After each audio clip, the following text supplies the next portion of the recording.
Hello friends, good morning, happy Saraswati পুজো, happy Valentine's day.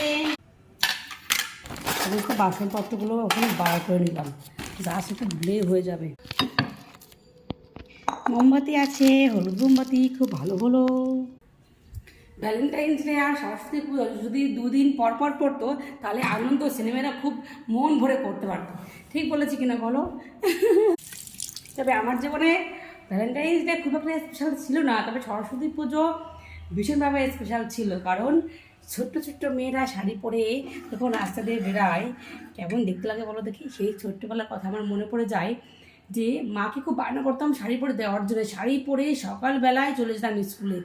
সেই সময় দিনটা একটু অন্যরকম ছিল, সত্যি খুব মিস করে যাই। তবে চলো বন্ধুরা, তোমরা আজকে মন খুলে দিল খুলে আনন্দ করো। স্বাধীনতা দিয়ে দিচ্ছি তোমাদেরকে মা বাবা আজকে সারাটা দিনের জন্য। তো বন্ধুরা ফুল এনজয়।